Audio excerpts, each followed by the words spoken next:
Mr Chair. I call the Honourable Clayton Cosgrove. Mr Chair, there must be some sort of anatomical block with that member, because he just doesn't quite get basic mathematics. So I'll try my best to explain it for him. See, that member, we're here to debate his policy, not previous government policies. That member's been in government for 7 long years, and the best he could do today was dredge up what happened 7 or 8 years ago. So let's deal with the maths using all his fingers and toes and explain it to him.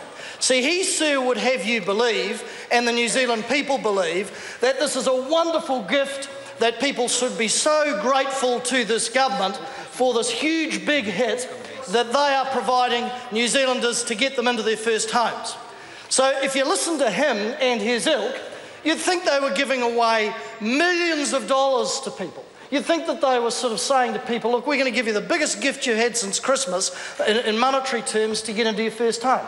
But let's try, even if we have to get out the Kiwisaver rods for that member, let's try to get the maths right. So here we go. The maths go like this.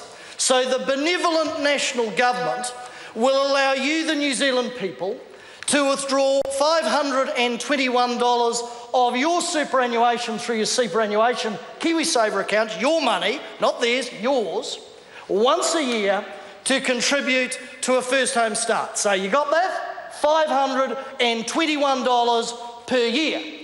Yet we know, and that member couldn't name it, that Auckland house prices are going up $1,700 per week. Now wait for it, which equates to $90,000 per year, which in people terms, funnily enough, is in theory the number of people that the government over there, they say it's going to help 90,000 people.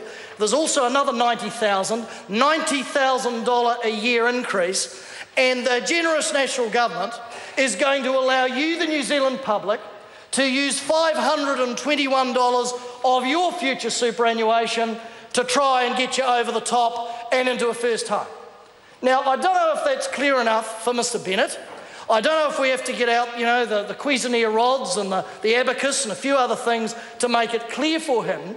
And if he and his ilk think that the New Zealand people should get down on bended knee and thank him and his ilk for allowing them to withdraw $521 per year to try and help them get into a first home, when that amount is expunged in less than 3 to 4 days, where Auckland house prices are going up $1,700 per week, which equates to $90,000 per year. Now, I don't know, I did get through standard 4 maths. It's pretty simple to me. I'm no sort of genius like that member when it comes to market forces and great issues of economics. But I reckon if you walk down the street and waved clause 6 and explained to the average Kiwi person struggling to get into a first home and explained that to them, 1, they'd get it. 2, if you then ask them, do you feel great about this? Do you sort of feel warm in your old age? Should you be getting down on bended knee to the national government and thanking them for their generosity of allowing you to use your own retirement savings, small amount though it is? I suspect, but I'm happy to be corrected, or if somebody's got an opinion poll, that people, when they realise what piffle is in this, would actually be quite outraged. Then the next question is this the big hit, because that's what it's being portrayed as by the National Party, to solve the housing problem? Well, if you look at those basic figures, $521, when Auckland house prices are going up $1,700 a week, you'd have to say that this isn't even worth the credibility of being called a political pamphlet. It doesn't even stack up as decent propaganda, because people will look at this and know this is not even a drop in the bucket. So what I'd be interested from the Minister and maybe some of these other erstwhile colleagues who were on FEC with me is, could somebody get up, because those figures aren't in dispute, and you can either talk about what previous governments have done and have a battle of percentages, but I've got to tell you, team, this is your policy, your legislation and your government. And you're either proud of it, through you, sir, they're either proud of it and they'll stand up and they'll be proud of the fact that they're giving people a few $100s a year while prices are going through the roof, Mr Chair, or they're not proud of, Mr Chair. The Honourable Clayton Cosgrove. Thank you. Or they're not proud of it. And if they are proud of it, I'd ask the Minister this. Can she tell us, does she believe that that is a realistic contribution, or any sort of realistic contribution to going some way to solving the housing crisis? Now, we'll support the bill because it gives, as the Green colleague said, some money. Pitiful though it is, it actually doesn't give any of the government's money, it gives people the ability to use their own retirement savings. So the government shouldn't take credit for that, benevolent though they are allowing people to use their own dough. But we'll support it because it's, as the Green colleague said, it's something's better than nothing, but we're almost, you know, we haven't advanced more than a millimetre over the nothing line. So I'd be really indebted to the Minister, or the new Minister who's coming into the chair, if either of them could actually stand up and explain to the people of New Zealand what impact this is going to have. Because Treasury, of course, told the Minister and told the Select Committee, as Mr Goff pointed out, that increasing deposit subsidies is likely to stimulate demand and thus increase prices in supply-constrained markets, thereby undermining housing affordability.